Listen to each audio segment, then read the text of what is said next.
Frazer, do you think anyone's ever put a saxophone in a dolphin's blowhole and then played it? I've seen a saxophone played in a bowl of water. Yeah? Not a dolphin, though. Not by a dolphin? No, not... Oh, by a dolphin. Yeah, because the dolphin wouldn't play it through its mouth, would it? It'd play it through its blowhole. But its fins aren't long enough to reach round to play the notes. Yeah, I don't know what kind of melodies it's going to get. Huh? But, it might be really jazzy. Be freeform and jazzy. Yeah, that's one way of talking about it. Yeah. But they make their noise with their mouth, don't they? But then they blow with a blowhole. Is that... I don't know. Yeah. Well, they don't talk through their blowhole, do they? Do they... Oh. They talk through their mouth. Yeah. But then they blow out the blowhole. So like they could probably play saxophone and sing at the same time. Yeah, sure. I mean, you got to think about the important questions in life, haven't you? Yeah. Yes. What do you think, Sangeeta? I think whatever you think, Nick. Where would a giraffe wear its tie? Up the top near the head or down the bottom? At the top. I think at the top. See? Thank you, Frazer. Yeah, it'd just be weird down the bottom, wouldn't it? But that is the natural place to wear a tie.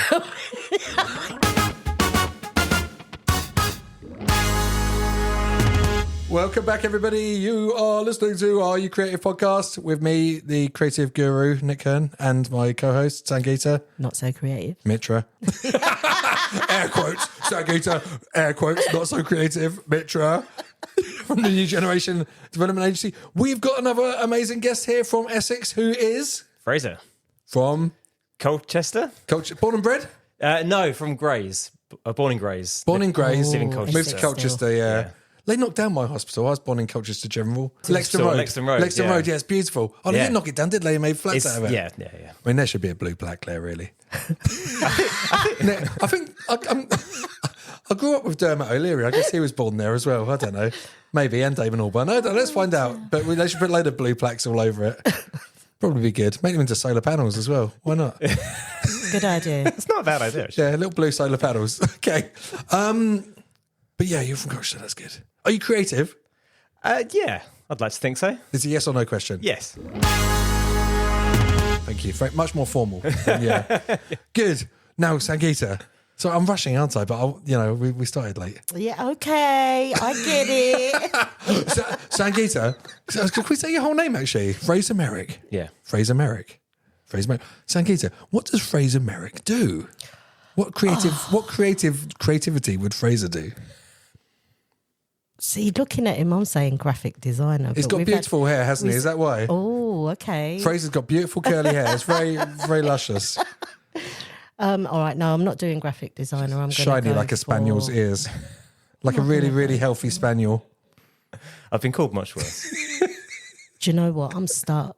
Are you? Yeah. Why do you think I might have asked if he'd ever put a saxophone in a dolphin's blowhole? Oh, musician. No way. Yeah, he's a bit more than a musician. Go on. Tell us what you do. What do you do? Oh, God. It's arguably one of the worst questions I think you can ask an artist is like, what do you do? Because there's never a good answer. Well, strap in, Frazer. Yeah. You're here for the next hour. Wait. Let's unpack that. I call myself a sound artist because it's suitably vague and it means lots of different things. So, yeah, that's what I go with. Sound artist. Sound artist. Yeah. A lot of experimental sound community projects. Yeah. Things in art galleries. So when you go to art galleries and there's like the weird bits where you got to put on headphones and and stuff. Yeah, that's basically what Frazer does. No, but also do you? a lot. Sorry, I say it's weird. I love those bits, but it's a lot with technology as well. So you got a first your degree, right? I did. In music and technology. So a lot of your stuff's around hacking objects and making new sounds. Yeah. So I studied music tech. Up in Huddersfield, and what I really enjoyed about my degree was that it was across the music department and the engineering department, so I could sort of do little bits in both departments. So I got to like write music for string quartets, and then go and learn how to use a recording studio and like understand the physics of how sound works, and everything in between, like music for film, working in surround sound. It was great. I loved it. Really, that's really good. so good. Wow. So basically, you had all the toys. Yeah, it was, so literally, I studied in Huddersfield, and my year group, we were the first one in a new building, first cohorts going to this new building. So we were the test subjects for the building and all the equipment. So we just got to play with everything, which was incredible. And that is what I loved about my degree the most, was that I just spent the 4 years experimenting and just like trying things out, which was the best. What was your dissertation? What was the ultimate experiment? I wrote an album. Yes. Like, how amazing is that? I got to wow. write an album for my dissertation. I mean, I had to do an essay as well, and I did like what's called a piano reduction. So I took all the songs. And, Piano reduction. That sounds like something on MasterChef. like a jus. Yeah. This is just a piano reduction. Frazer here is doing his piano reduction. It's only one octave, but it's incredibly strong. Yeah, it's really, really delicate.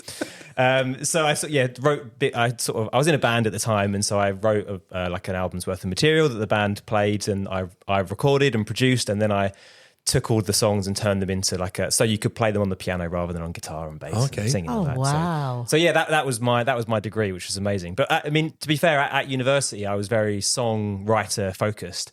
It was only when the stark reality of the music industry kind of punched me in the face, like 2 or 3 years later, where I was like, oh, maybe I should like diversify what I'm doing and explore different avenues. And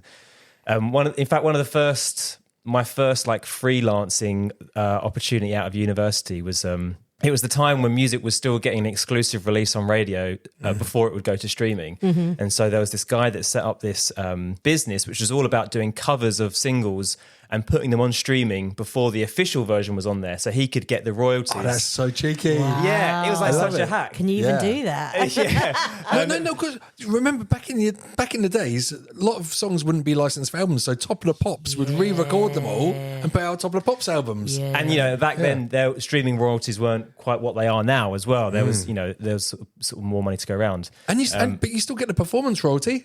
Whoa! So I didn't get. I got a day rate to kind of do these covers, but it was amazing. Well, amazing. Thankfully, my name is not on any of them because, my first job was like I was doing like Scouting for Girls covers in my like one bedroom flat in Leeds. But like MIDI vibes. Yeah. So like playing guitars, programming the drums, singing the vocals. Like write the theme tune, sing the theme tune.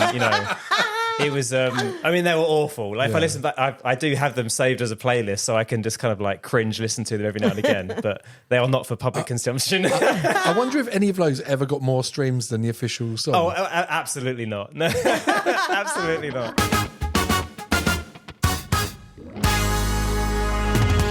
But it was great in terms of like, It's like as a freelancer. Taylor's versions. You got Frazer's versions. Yeah, something like that. Yeah.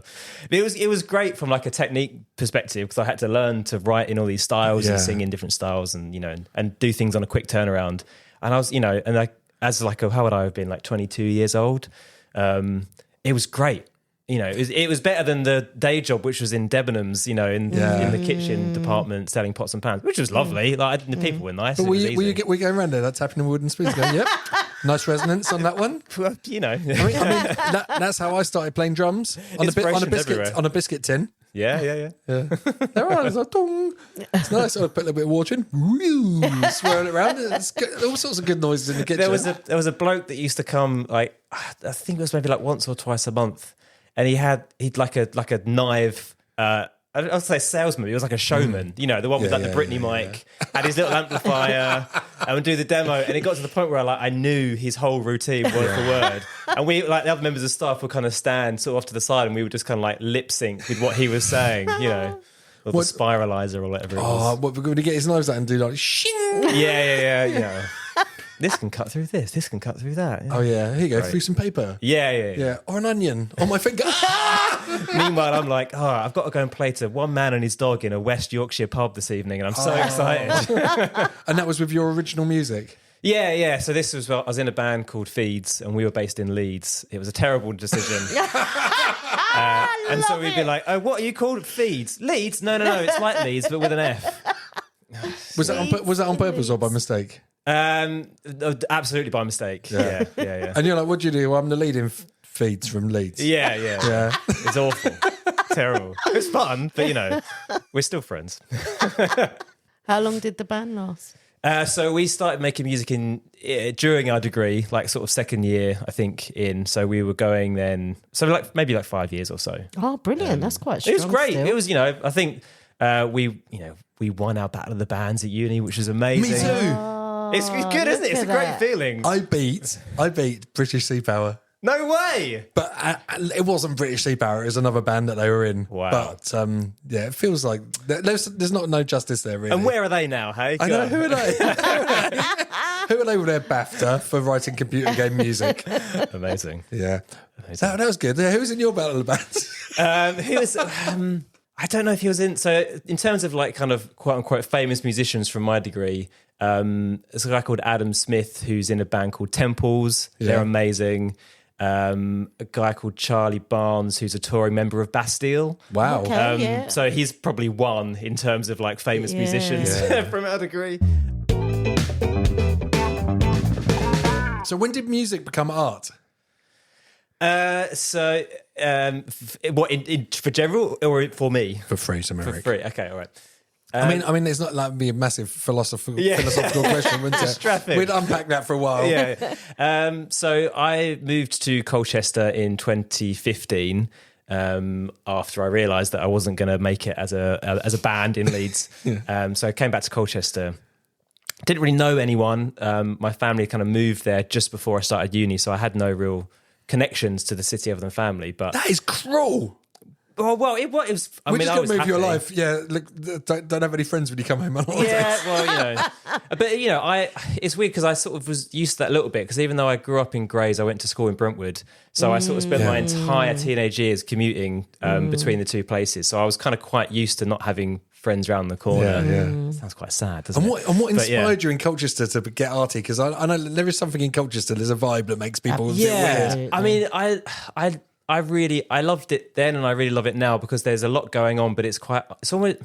It's not under the surface; it's kind of like bubbling on the surface, and so there's some really cool scenes going on in all sorts of different art forms. So when the first thing I wanted to do is like get involved in stuff because I know I need to sort of try and understand who's doing stuff, who are the movers and shakers, Yeah.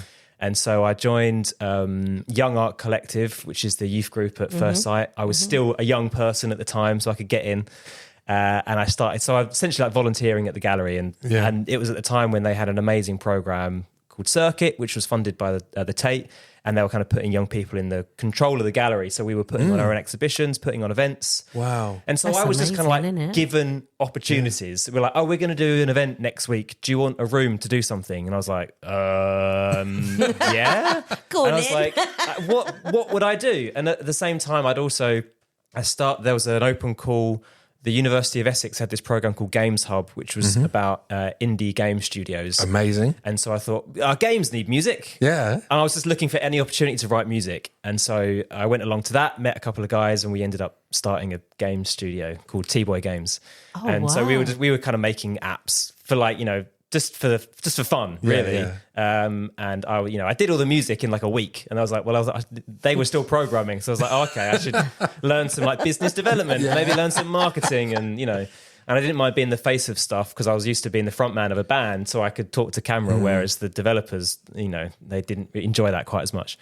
So I was kind of involved in the games side, so I had interest in technology through that as well, and so through the gallery, I started thinking, well, how could I do music as art? What would that look like? And the first ever thing I did that was like kind of an installation was using a circuit board called a makey. Oh yeah. All right. Now I love all this stuff. Explain to Sangeeta what a makey What a is. makey is. So a makey is a way of adding physical objects to a computer that allow you to control it. So the classic one, which you've probably seen a video of sometime, is like people attach like bananas and then play them as a piano. Or the one that does the rounds every now and again. Sangeeta looks so confused. I'm going to have to Google that. Have you when never I seen see it? And they go over the watermelon. Yeah, the watermelon one's the classic Yeah, one. that's the Oh, brilliant I'll one. have to have it. So I'll Google And it. so There's a it's guy like- playing Daft Punk on watermelons and Yeah. stuff by a Oh, swimming wow, pool. It's so okay. cool. Yeah, it's brilliant. And so I kind of rigged a room with conductive stuff. So anything that's conductive you can turn into a button for a computer. And so, you could, and I was just controlling sounds. And so that kind of was my way into then thinking about music, like sort of building instruments for people to play that are like room scale, that aren't necessarily the size of just, a guitar or a keyboard. It's like, what if the instrument's as big as a room? Yeah. And so that then led to doing all sorts of other, crazy things with tech. What's really fun with that, especially like the makey and reactive surfaces, it takes away any musical ability, right? So I remember when my kids were little and you go somewhere like that and you could, tread on a light or touch a wall and it makes a noise and they're just vibing, running around, pressing everything. That's it. Yeah, it's magic because it is. People can emotionally love music and really enjoy it, but then there's this whole fear of getting it wrong. It's like, oh God, and then the whole like the thing of like, I'm not a musician, I can't sing, I can't play guitar. That always comes out, and it's like, well, can you push a button? Can you tap a banana? Can you? And it's like, okay, cool, right, let's make some music together. And so you can just remove that away, or you can just kind of sort of park that thought process that someone might get to if they look at a guitar or a piano. But if it's an inanimate object, they think about it differently and they behave differently, and then that's like, as I start to think about more of that as an artist, is like, oh, cool, how can you encourage people to get into that headspace? And you can kind of build an environment or a game or whatever to kind of encourage people to, to have fun.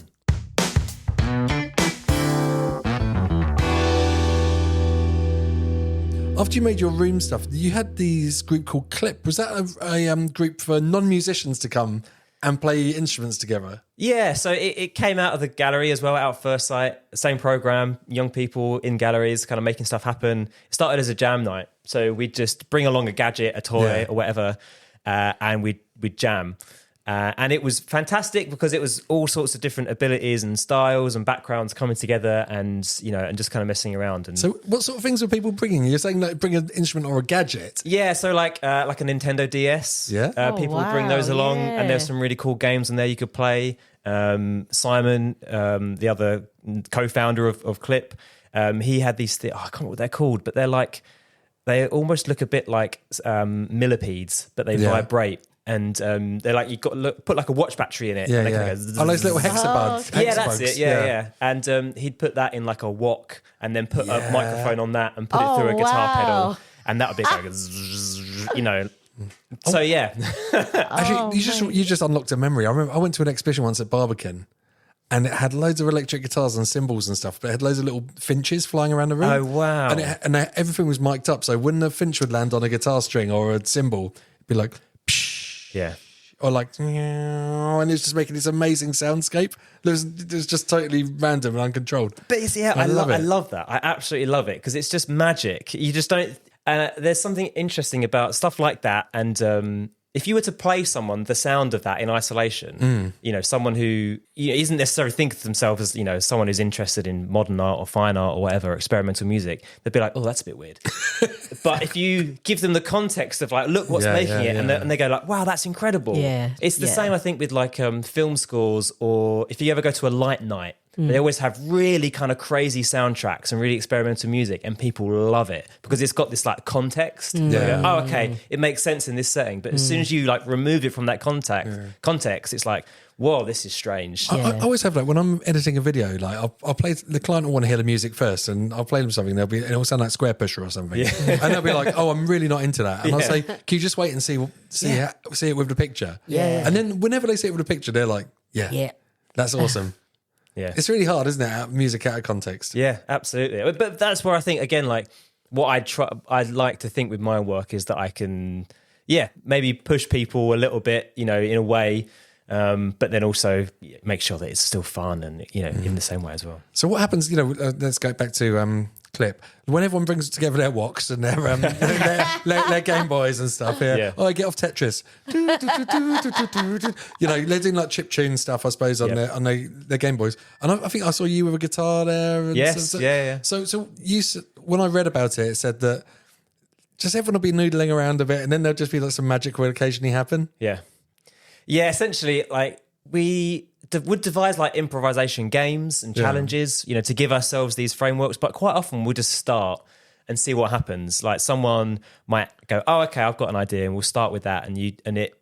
The way I think of it is like it starts off as like a really wiggly line that's like really chaotic. And then every now and again, everyone just locks in and it's really smooth and beautiful.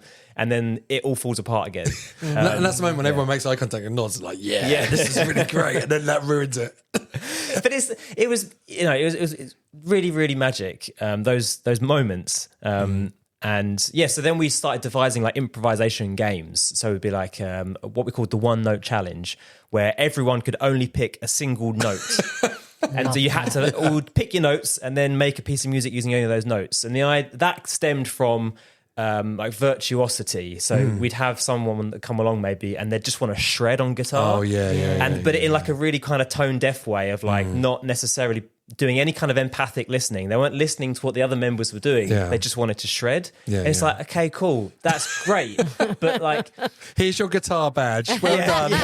Here's your rosette. It's like that has a place, for sure that has a place. And if we're all in that mood, that makes total sense. But like, you've got to be aware of what everyone else is doing as well. And so the one note challenge was like, let's be super aware of what everyone else is doing. So just strip virtuosity away and be like, you can only play a note, which means now that you've got to focus on rhythm, how often are you playing that note? Or dynamics, how loud or how quiet. If you're on a synth, okay, you can be a bit tricky. You can start playing around with your settings so you can learn a bit more about how the synth works.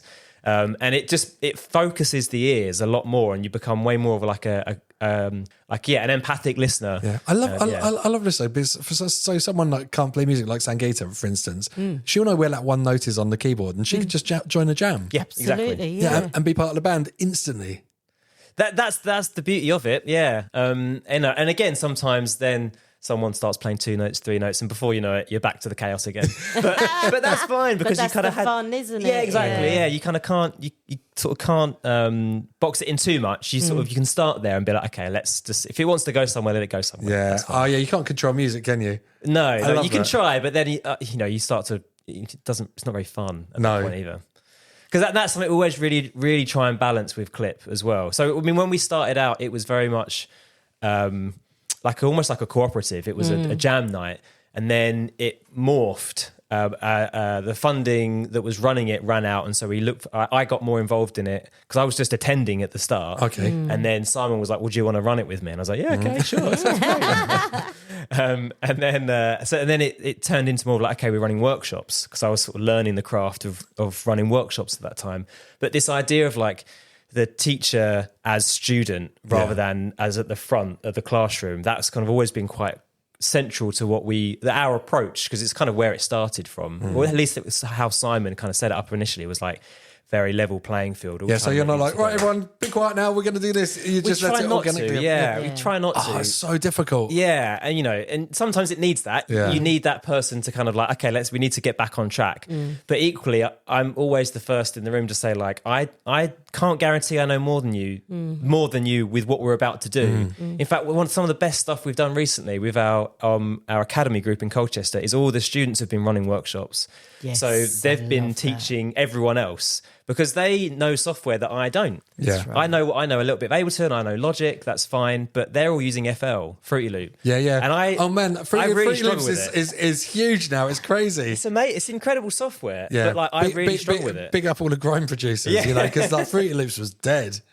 It's incredible. Yeah, it's incredible. And so quite a few of them ran sessions on that, and other ways of working, and that's great because then they, I can talk to them about planning the session and how they're going to run it, but at the same time, like I get to learn as well, which is great. That's the best thing ever. Like, and you it's learn just from level other people. playing field. Yeah, that's what they say. You should like hire people better than you so you can learn off them. Yeah, you don't want to be the best person. No, it's like I'd spent a lot of time.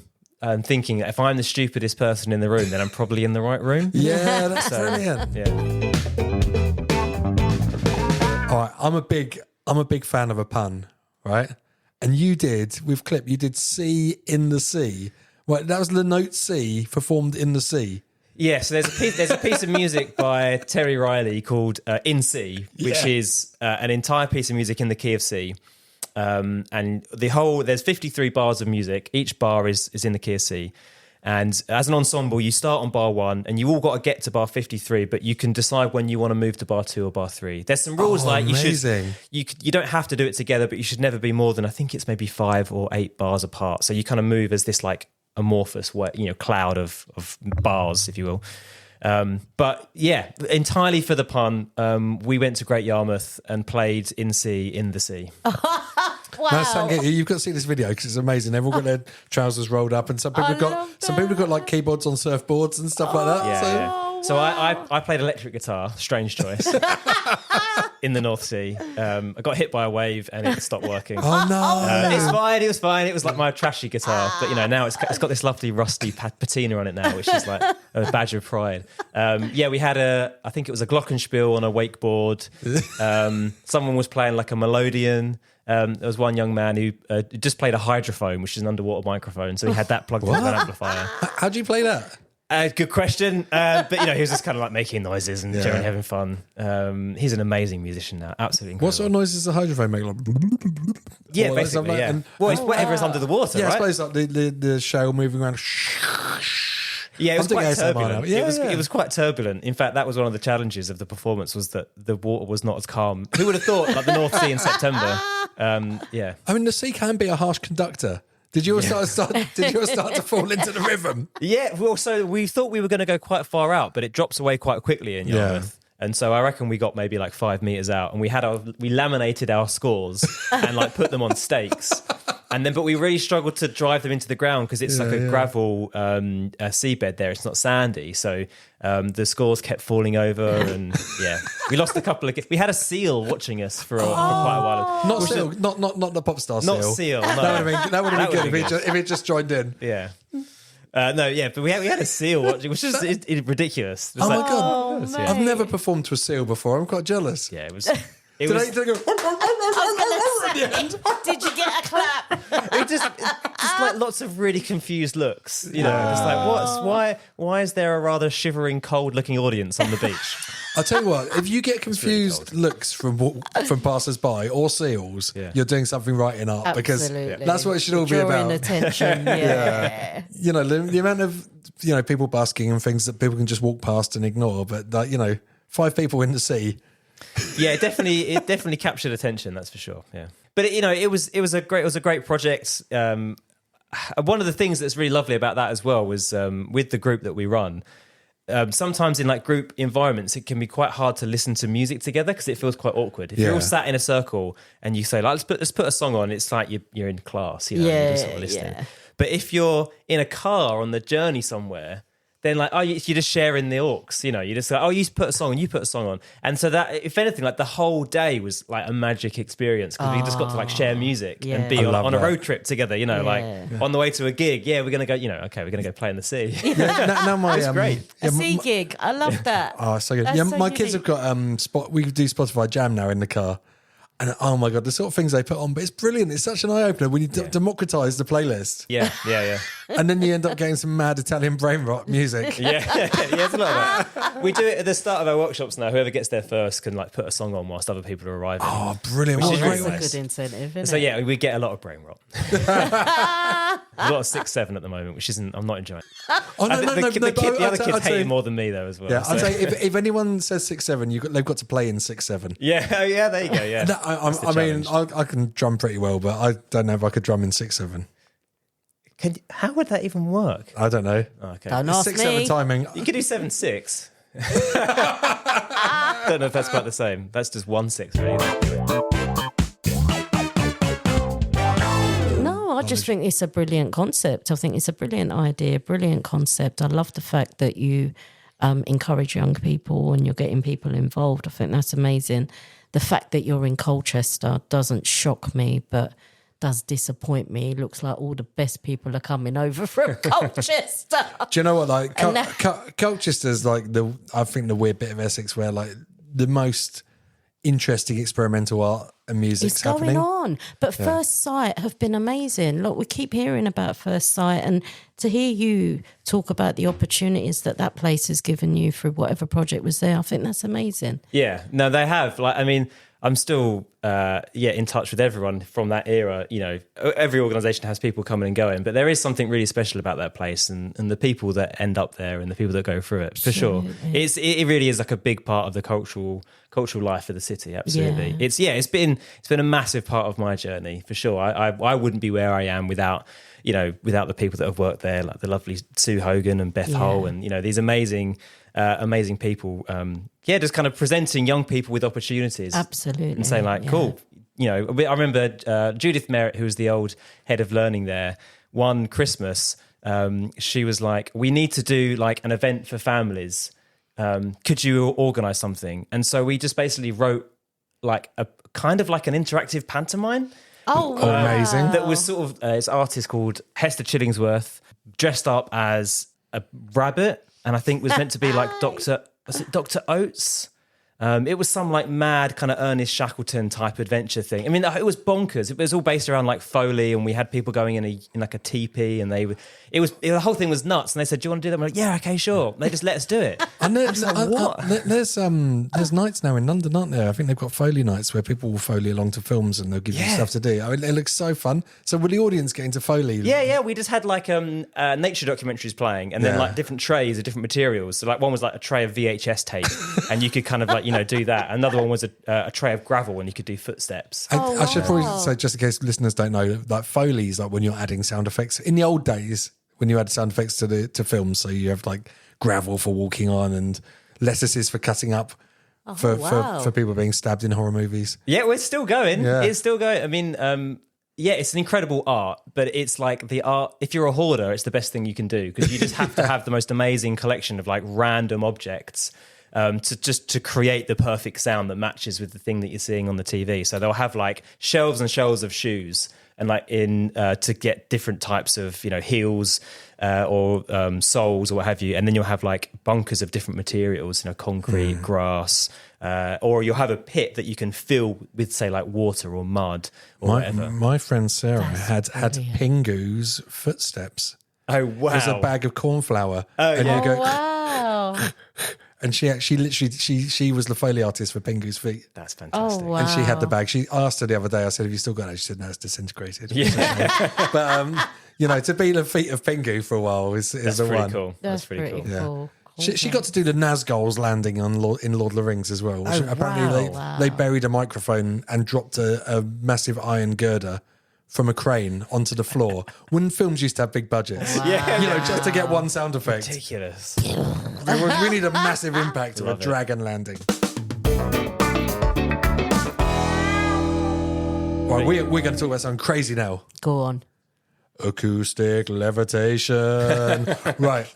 I've been obsessed with acoustic levitation for a long time, and I haven't got to play with it yet. And I work in advertising. I'm always trying to sell stuff to clients.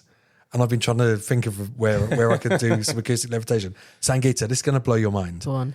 You can hold things in space, like in the middle of space, between certain frequencies of sound.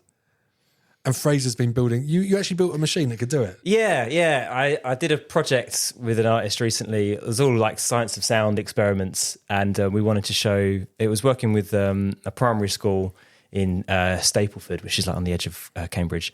And I built these all sorts of different experiments to just sort of boggle their minds, basically. And this instrument is like these two domes, and they just look like speaker cones, really.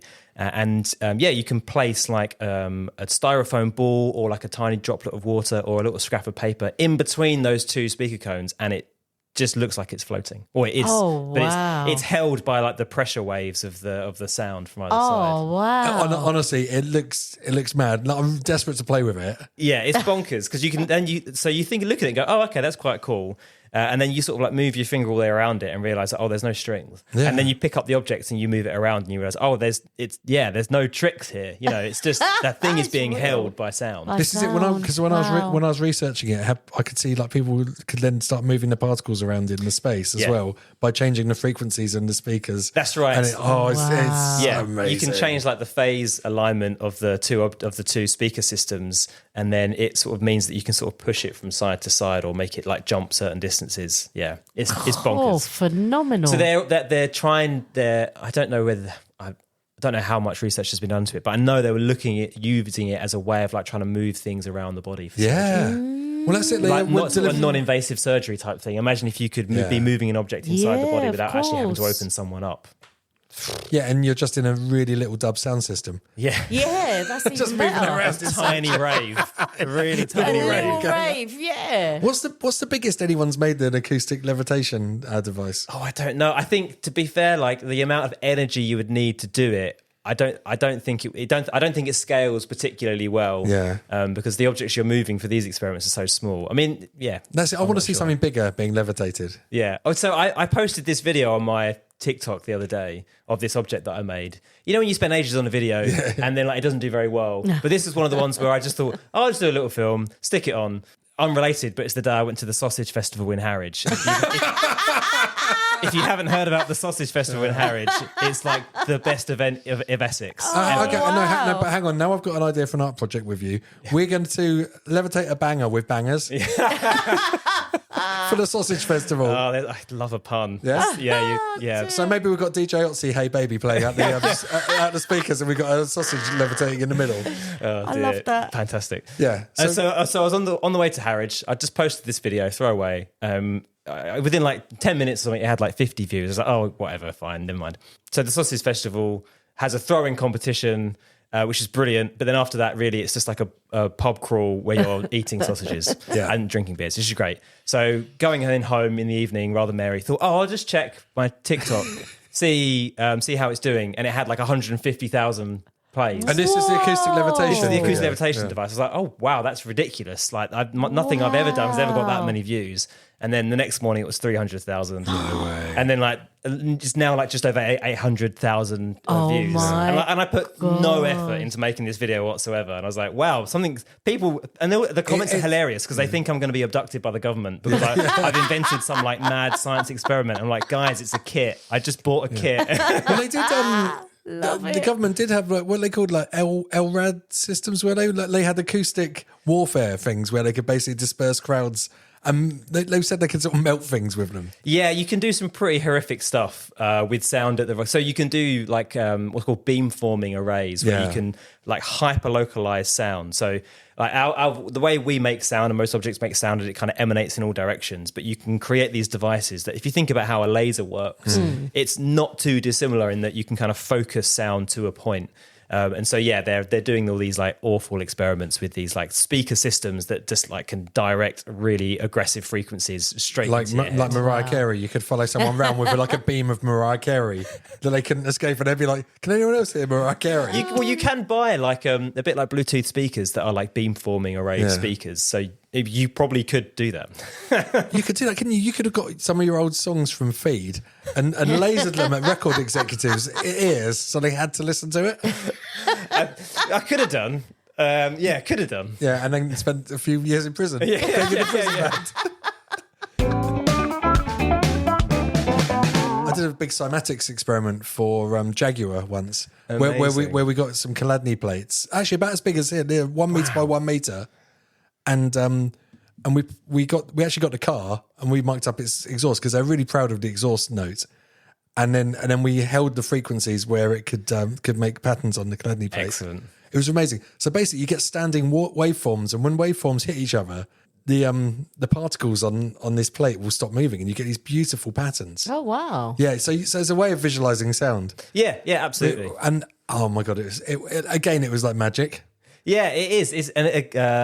It's beautiful. They just look absolutely stunning as well. Look like flowers and things. You know when you used to get spirographs. Yeah, and draw I with them? remember spirographs. It was like that, and you're like, sound is doing that.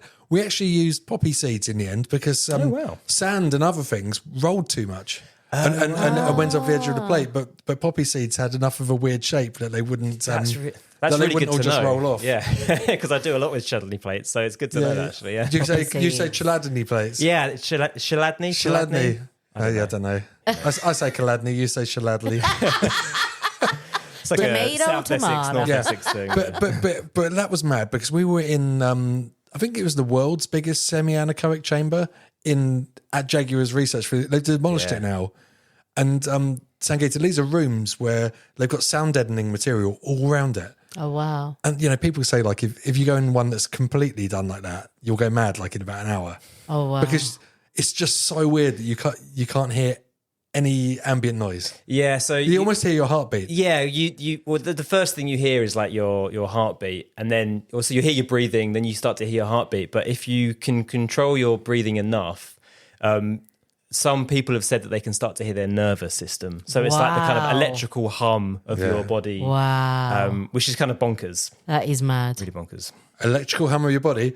That brings, what a segue, Sangeeta. Because now we can talk about Photon Smasher. Is it Photon Smasher or It Photon? is. Photon. Photon Smasher. Can you say Photon Smasher? Sorry. Photon Smasher. Photon Smasher. I love it. So, right, look, What's that? Photon Smasher is Frazer's invention that lets you listen to Light. Listening to light. No way. Yeah, absolutely. You really are a scientist, aren't you? honestly, here's the absolute kid.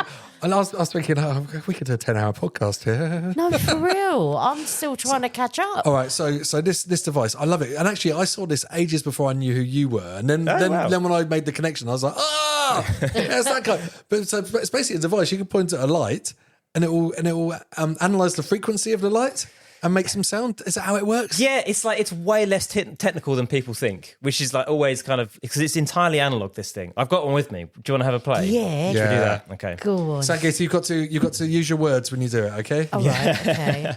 So, the project all came around because a couple of years ago I made a radio documentary about Walton on the Naze and the pier at Walton on the Naze.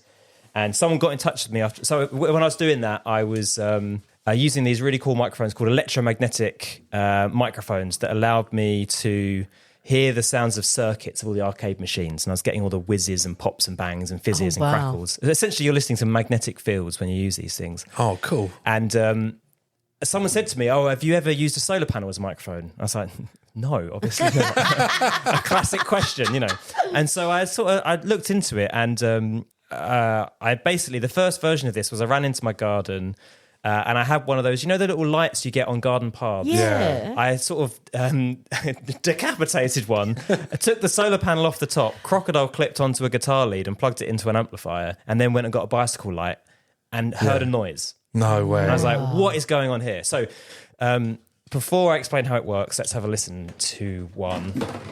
What I've got here is I've got my solar panel. Okay. I was making cool noises already. So what we've got is the solar panel. So LED lights are strobing. We can't see it. Our eyes are too slow to see, but the LED lights are strobing. And every time a flash of light hits the solar panel, we kind of hear it as like a click. But because they're strobing really, really fast, we no longer hear them as discrete clicks. We hear them as a tone. And so I think what's happening here is the lights in this room are LED lights. So if I'll turn the volume down. Yeah, they're all phasing. And I'll fade it up a little bit. So we've got this. I'm just going to explain, because you can't see this, but Fraser's like some sort of mad Doc Emmett Brown professor here with like loads of things plugged into a box, and it's making crazy noises here. And can you move it around to different lights? Yeah. So. And he's going to move it around to. He's got his amp, but his. Whoa, he's making different sounds from different lights. It's the TV that's making those noises. What about that neon over there? Let's try the neon. Hey, Meta, take a video. Oh, mate. Let's have a look. Let's see what the neon sounds like. Let's go. Oh, yeah. It does sound a bit like he's shaving a sheep Like over a there. gold machine, when you go out A looking gold for machine. gold. Yeah. Or A metal. detector. A metal detector. That's it. I wish it was a gold machine. That's it, a metal detector. Go on, Sangeeta, have a go on the gold machine now. Look, so Sangeeta, look, you hold that up against some things so we can hear how it works. So I've got a big box of bicycle lights. Oh, okay, here we go. So you can have a go. So now we've got the crazy machine, and Right, Sangeeta's going to shine a bike light at it. Oh wow, yeah, that's making some cool noises. Sorry, Nick, you're not having a go. I'm doing. Oh my god, I love this. Sangeeta, See, Frazer likes music, so I'm making a tune. So you can. Sangeeta's getting ravey with it. Okay, switch that one. That's so cool. Oh my god, There we that was go. an amazing experience. We've never been derailed this much on the podcast. Honestly, I'll this take is it as brilliant. a badge of honour. Yeah, no, take it as a badge of honour, for real. Now, we've been playing with the Photon Smasher. Fraser, I saw you took that to Japan. Yeah, so this is my favourite way to use this device. I've done a lot of gigs with bicycle lights. Yeah. And I sort of plug it into... Because the sound, as you heard, the sounds are quite gnarly. They're quite aggressive. So they work really well if you kind of have them alongside drum beats, or, I have flashing lights that I make beats from, or I kind of sample them. But I really love just making like what we call field recordings. So going out into the world and capturing sounds. So I went to Japan last year and I took one with me and I just recorded like every flashing sign I could see in Japan. Wow. Amazing. And like there's this amazing like vending machines are everywhere in Japan, absolutely everywhere. And so I just got like the most amazing collection of like vending machine light noises. And what are you going to do with the sounds?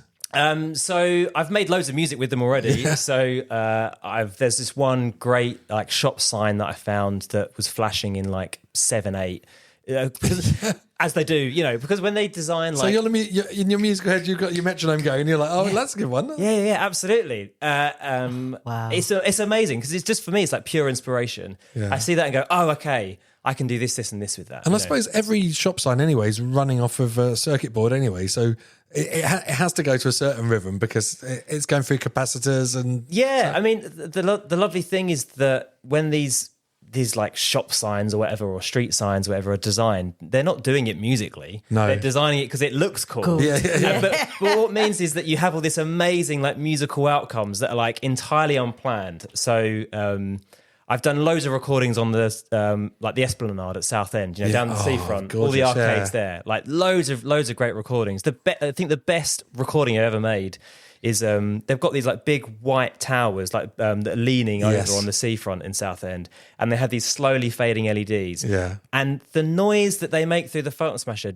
blew my mind. It's so melodic. It's like it sounds like someone doing like a shredding solo on a synthesizer. Oh, I think I saw one that you had as well with lights were going away in waves and coming back towards it. And it sounded so beautifully like harmony. Yeah, that's the arcade opposite that white tower in Southend. Yeah. Like it's every now and again you get like the most amazing things, and the thing that I love about that is that no one knows that it's making that noise because you don't hear that unless you've got one of these. That's incredible. It's entirely silent. It's like hidden music. Yeah, absolutely. It's like a frequency that only you can hear. Can you imagine that? Yeah. It's a bit like when they say that dogs have got a bit of hearing that they can hear things that we can't hear. Yeah. It's the ultrasonic range. And imagine if they were all listening and having like dog rave. Like dog rave going on with this secret music. But it makes you think, like, what else can't we hear? What else is going on that we're totally I've got a feeling untapped? you're going to find out in the next 10 years. Do you know what? I'm fascinated by nerdy stuff like this. And do you know, like FBI and stuff, they can hear a conversation in a room by the way that the light changes. Yeah. And all this mad things like that. And they reckon now they can do volumetric scanning from Wi-Fi data. Oh, like presence detecting, can't they? Yeah. Yeah, so they can see what shapes are in a room by measuring the changes in the Wi-Fi. Oh, wow. It's mad. And when they get mental. this is crazy as well. When they get hostage videos as well, apparently, they'll listen to the electrical frequency in the room, and then they can map it because they know what electrical frequencies were in certain regions at certain times, and they can say that was recorded at that time on that day. Yeah. Because of the electric current isn't constant the whole time. Because power stations doing stuff, more people are putting their kettles on, people putting their washing machines on and stuff, so they can be like, that wasn't recorded today, that was recorded 1 month ago. Yes. Oh, it's crazy. Aren't these secret sounds amazing? It's fascinating, and what I want to do, like going forwards, is find more ways of building stuff like this that just puts music in the hands of people who maybe wouldn't think of themselves as musicians. Yeah, I want to see a whole room with neon lights, a bit like God's Own Junkyard in Walthamstow. Just with like 20 people with Photon Smashers going around jamming. It'd be so cool. I did an installation a couple of years ago at Focal Point Gallery where I had 16 LED like cabochon, the fairground style lights hanging from the ceiling. And I built some technology that essentially I was treating each light bulb like a small radio transmitter. Yeah. So I was broadcasting sound through light. and you would walk around with a photon smasher and stand underneath one of these lights, and you'd hear recordings that I'd made from the lights. I've seen the video of this, and the people that are actually listening, like the amount of the wonder on their faces. Yeah. They look like toddlers. You know, when the toddlers discovered it can make a noise or something. Yeah. Everyone just turns into children. Yeah, it's great. It's magic because it's like you just go, how on earth does that work? What's going on there? You know, I love it. Did you see any of those Japanese decorata trucks when you were over there? The trucks that look like big arcade machines. No, I didn't. Unfortunately, that would be incredible. I think that's the most lights you can see in one place. Well, weirdly, on my run this morning, I saw a car that had been had fairy lights gaffer taped all over the car. Amazing. And I was like, I really want to record this when it drives past me. Do I just need to camp outside this person's house? Well, on this Saturday, this podcast won't be out in time, but this Saturday, the 6th of December, the greatest thing in Essex is happening. It is the tractor rally in Writtle. Ooh. And basically, all the farmers in Writtle get their tractors and they cover them in LED lights. Oh. And drive them through Writtle. I think they come into Chelmsford a little bit. Amazing. But we went last year and it was the coolest. Imagine rural Las Vegas. It was the Las Vegas Strip, but tractors. I can just hear the song now. Rural Las Vegas. But they've all got amazing tractor air horns, like and one had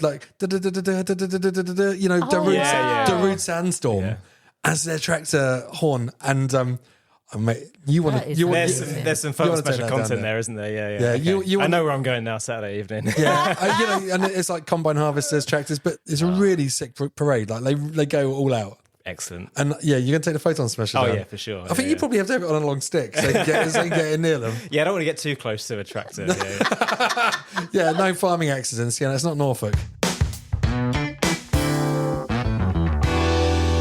I want to ask, so when you're going into arcades, how do you take this with you? Don't people think what's going on there? They absolutely do. Yeah. So I've been not quite accosted as such, but I definitely have it's weird. When you do field recording, there's the two schools of thought. It's do you ask for permission or do you ask for forgiveness? So number two always. Yeah, and so you kind of have to you sort of have to weigh up. It depends how risky the situation is. So if you're in somewhere that there's someone with a gun, security guard wise, then obviously you ask for permission. But what if it's a really cool laser gun? What if it makes a good noise? Yeah. I did that project I mentioned earlier in the fair, the Walton on the Naze on the pier. I was doing this. I was recording the sounds of the pier over the course of months, so I got to know all the staff there. Right. So it meant I could ask more and more. Can I go here? Can I go there? I was making a piece. It was for the BBC for Radio 3. And as a result, I didn't really want to have any chart music in the background of the stuff. And so, but normally in the fairground, they always got music pumping because the actual fairground rides, the noises they make are horrendous. It's metal on metal, it's clattering. Right. It's Is that why no one wanted to ride them if they actually had the creaking? It sounds like it's about to collapse. And so I had to ask, I wanted to go on the Dodgems and record the Dodgems, but the Waltzers was just playing Gabba, all the time. I was like, I said to them, do you reckon we could turn it off? And they were like, oh, we'll only do it out of rush hour, so to speak, when there's not going to be people around, and we're going to do it for one go on the Dodgems, that's all you've got. And I was like, okay, sure, thanks, fine. And so that I kind of had to build up the rapport to kind of be able to ask for permission. Yeah. But in other places, if you're just going to go somewhere, the way I do it now, with the photon smasher especially, because I'm just using my phone more often than not, it just looks like I'm making a film. Yeah. So there's an element of I can just kind of blend into the background. Yeah. And you might look a little bit suspect. Yeah. But you're stealing our energy with your little solar panel. But genuinely, one woman did think I was trying to I think she called are you diddling the machines? She thought I was trying to hack the 2p pushers or something. I love it. I mean, you got to get your Italian brain right, keychain. It's just okay, what am I going to win here? A couple of quid. Some fake prime. It. I think people get really scared when they see things they don't understand. The normal, if anyone comes up to me and questions what I'm doing, I just give them the headphones and be like, have a listen. And they go, this is bonkers. What's going on? Yeah. you do electronic music open mic as well in Colchester, which I love. Like they've got that in Chelmsford as well, and I'm fascinated by electronic music open mic. EMOM, let's just call it EMOM now because it's a mouthful. Tell us about EMOM. So EMOM was like a movement or initiative set up by a guy called Martin Christie. It started in Camden, I think maybe Manchester, somewhere between the two. Yeah. And the idea is that there's a lot of open mic nights and it's quite tricky for electronic musicians to fit into those open mic nights. Because there's so much plugging in. Yeah, a mixture of that and like sometimes their music just doesn't hit in the same way that, if it's full of singer-songwriters and then someone comes on playing some techno, it's just like, whoa, this is a bit weird. Yeah, so they're really set up for like acoustic musicians and singers. Yeah. And so the EMOM movement was set up to kind of give electronic musicians the same opportunities that singer-songwriter musicians might have. Brilliant. And so, but the beautiful thing is that electronic music is just like the biggest description genre. Like, that's everything. It's everything from kind of ambient to noise music. Yeah, it's a photon smasher. Yeah. I've done quite a few EMOMs with bicycle lights. Yeah, sure. And so, me and a couple of other guys, so Thanos, Dan, Philip, and Kate, my wife, gets involved as well. We run the Colchester EMOM, and we run them every other month out of the Commons. The next one is Sunday the 14th of December. Brilliant. Yeah, this will go out after that. Oh, okay, never mind. That's okay. I've got a backlog. But we do them every other month, and it's brilliant because it's an opportunity just to sort of have people come together. The sets are 15 minutes, so you can try a new idea out. The people that are coming along have like no expectations. Yeah. So if it all goes wrong, it really doesn't matter. So how does this work? Because I haven't been to one yet. But does someone like set it all up on a board and then they just lift it up on stage and then plug it in? Because there's electronic music. There's so much kit. I went to see CFAX Acid Project the other day, and pretty much the whole stage was covered with wires and things plugged in, and it must have taken hours to set up. So I really hope people don't do that when they come to our EMOM because it's a massive pain in the ass. Yeah. In fact, we have had a couple of people. We had one guy turn up with like a flight case that was like 6 foot wide. Oh, wow. And he opened it up and it had like a TFT monitor on a hinge that opened out, like an old school LCD type monitor. And I was like, when you like the alarm bells were ringing, I was like, this is not going to end well. And he got like 5 minutes into his set and something went wrong. And it was so complicated, the setup, that he couldn't problem solve it. But as long as it's got one output.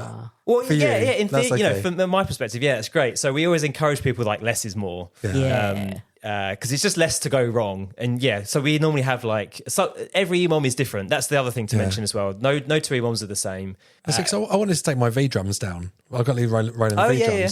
And then I just thought, do you know what? By the time I've got them on stage and set them up and got them, to where I need them to be played, my slot will be over.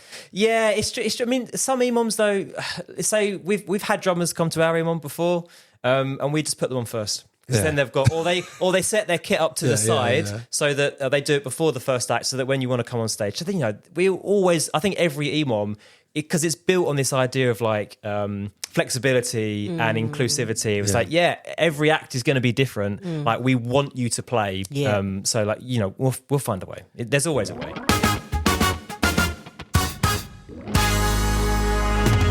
I saw like you were making a musical instrument out of Gizmo and a bin. What's that about? Okay, yeah. So Gizmo, Gizmo out of Gremlins. Gizmo's my cat's name. Don't feed him. I'm sure we could make music with your cat as well. Ooh. Yeah, that'd be fun. Could definitely nice, sample it. Because when you get a cat purring, that is like playing an instrument. Yeah, because you have got to know how to play your cat to get it to purr really nicely. So that was a workshop that I did a couple of weeks ago that I'm actually doing again in a couple of weeks' time. Called DIY MIDI controllers. So this is like building custom interfaces for computers so that you can control a computer with like objects. Oh, so this is like your makey, but like next level. That's right. Yeah. So so the idea. So you're trading a banana for Gizmo, upgraded, and then you're going to evolve Gizmo into a gremlin, and that's going to be like when we get the really evil EDM. Yeah, basically. Yeah. So you can add buttons and dials and switches to objects, and then start to control whatever software you want. So this was like your joystick. You had an Atari joystick, and you hacked that one, and you made that into an instrument. Yeah, you can do stuff like that. Yeah, I mean that's the great thing about MIDI is that as a protocol is that it just interfaces with your software. So then you can just turn an object. So there's a great artist called I think it's like Author. Author Pusher or Author Punisher. I'm going to get that wrong. Yeah. And he makes like real hardcore noise music, and he like machines these huge, great big turntables out of like solid aluminium or solid Wow. steel. And so, because he has this like a joystick, but it's like solid steel, so he has to use all of his Amazing. And because he makes really aggressive music, he wanted his like interface to have to use all of his strength to do it. Oh, that's like, I saw- Because it's like if you're using a laptop and you're kind of like pushing a button, it can be like quite, Very it feels passive. quite passive and weak. Yeah. So you want to be like, you know, like. I saw like on Instagram yesterday, someone dragging like this massive concrete slab over a microphone to heavy metal, and it was like like a heavy metal vocalist. That's it. Yeah, that's it. I really love Look Mum No Computer, and he makes like these crazy things out of what they call Furbies, like instruments out of Furbies and things like that. It's really funny. It just gives you joy, but the actual music's brilliant as well. There's my favourite one's a really good friend of mine, Dave Cranmer. He made a similar type thing out of owls. These like plastic owls that he's got on this like sort of 8x8 wall thing, and you can play the owls with a keyboard, and they all kind of hoot. But it's like really beautiful, and it looks amazing as well. Love it. I mean, that looks so expensive. Is it really expensive to make something like that? And what, the owl thing? Yeah, what do you have to have? What do they call actuators or something? Or like, Probably relays. Yeah. You're probably like playing a MIDI keyboard, and then you're kind of sending off electrical signals. I mean, I don't know. The metal framework probably cost more than the owls, maybe. Brilliant. All right, let's do it. So, yeah. so let's do it. What are we going to make an instrument out of? Yeah, let me think. So Birds, I love dogs, cats. Oh, birds. That's my next segue, because I want to talk about your giant bird whistle. Boom, boom. There you go. So you supersized one of the bird call whistles, right? Yeah. I've been making a piece of music about a river recently, the River Colne in Colchester, and I was collecting loads of plastics, doing recycled plastics, and then built a machine that allowed me to turn recycled plastics into filament for my 3D printer. Jeez, well. Hang on, this is so cool. And then, so I did this is all for a festival in Huddersfield, Huddersfield Contemporary Music Festival. I 3D printed 50 bird whistles, took them up there, and then gave them out to the audience, and we all kind of were a big like dawn chorus together. And they're all made out of river plastic. Yeah, well, I kind of cheated a little bit because it was really hard to work with the recycled plastic, so I just bought some recycled plastic filament. Okay, yeah. So it was just I didn't have time to hand make them all. But I saw you even built a machine. You built a little stripping machine to like take the bottles apart. That's right, yeah. So you kind of put it on this stick, and it cuts it into like a ribbon of plastic, and then you feed it through a nozzle, and it turns it into a tube of plastic. And Sangeeta, let's look like imagine like a medieval wool spinning machine. It was like that. It does look like a spinning Jenny, yeah. It was like that, but if it was in Fallout. Yeah. Oh wow! But it's.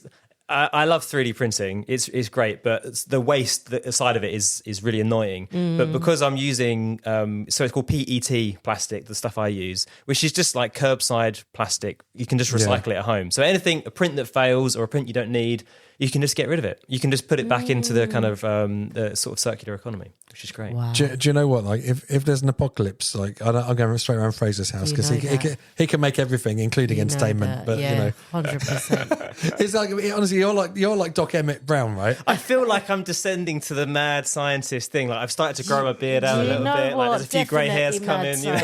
Have you built a machine to feed your cat yet? No, she's really fussy. She won't take the machine. No, she won't even use we got one of those cat flaps that only lets her through and not anyone else, but she refuses to use it unless we take it open. Really? She's a real madam, yeah. But I love her. What's her name? She's called Chicken. Oh, chicken. We might get a second cat and call it Egg. Oh, chicken. Love it. Or get a chicken and call it Cat. No, but you're going to have the daily race. Yeah. There you And go. then that'll do really well on social media as well.